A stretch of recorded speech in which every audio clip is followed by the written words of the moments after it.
Good morning, guys. I just wanted to talk to you for just a quick second about this.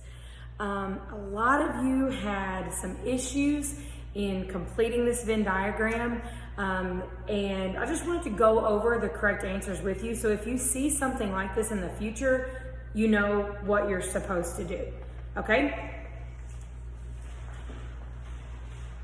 All right, guys. So most of you are familiar with a double Venn diagram, but I think the triple Venn diagram just sort of threw some of you off.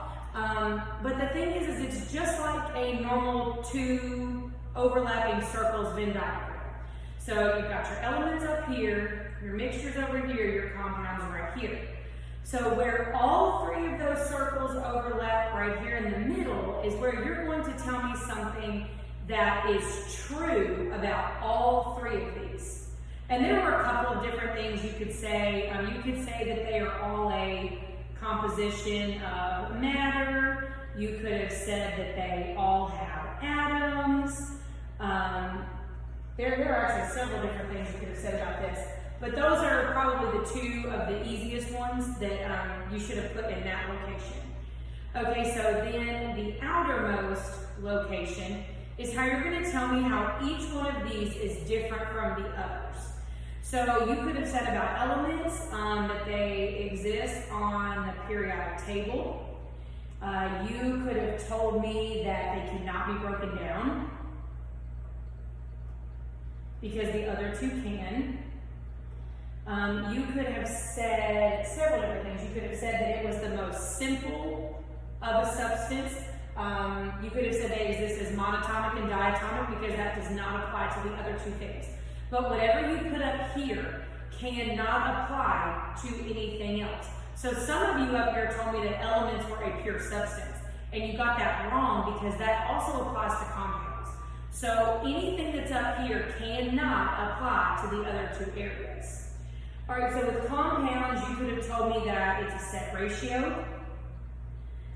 Some of you told me over here that it's made up of elements, but so are mixtures.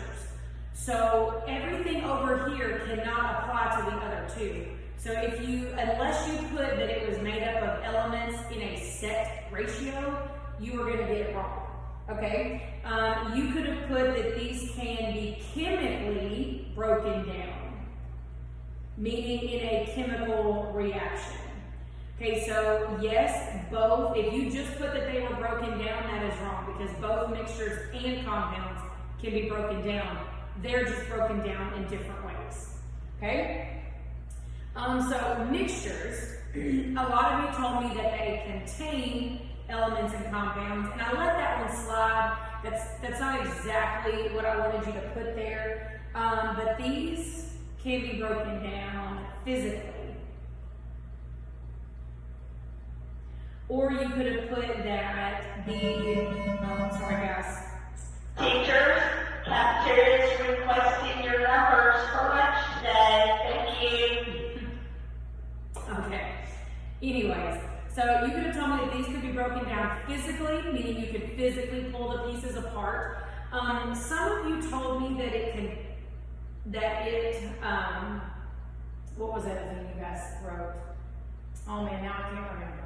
I'm trying to remember some of the other answers that I got and why they were wrong, but that announcement just threw me off. I'm sorry, guys.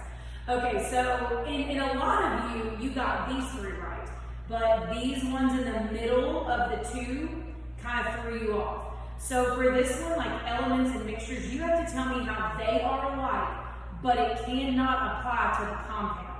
So some of you wrote over here contain atoms, but that applies to the compound, so you got that wrong. So one thing I was looking for over here, you could have told me that there is no set ratio because there is a set ratio in compounds. There is not a set ratio with elements and mixtures. I'm trying to think of a few. Oh, there was another one that they keep their own properties. So they retain their physical properties. Whereas compound properties are different. Okay, think like table salt, it's a compound. So on its own, chlorine is poisonous and so is sodium. However, when chlorine and sodium bond together in a compound, they have a whole new set of properties properties, and it's no longer poisonous. It's table salt that we eat. All right, so here for compounds and mixtures. Some of you told me that they contain different elements, and I let that one go as long as you didn't put the set ratio. So you could have put that they can be separated. I'm going to abbreviate here for time's sake. So they can be separated. You could have said that it has different elements. Okay, so then over here, this last one, the easiest thing to put is that they're both a pure substance. Okay, they are both a pure substance. Mixtures are not a pure substance. Elements and compounds are. So that was the easiest thing to put right there. Okay, guys, so I just wanted you to see what you missed. So if you were to see something like this in the future, that you're going to have an easier time answering it. If you have any questions about anything, just let me know. Reach out through Google Classroom or email. And make sure that you go watch the video, if you haven't already, about the states of matter, okay, in the notes, because I gave you the notes that we do here in class. So you have Edgenuity notes and the ones we do in class, okay?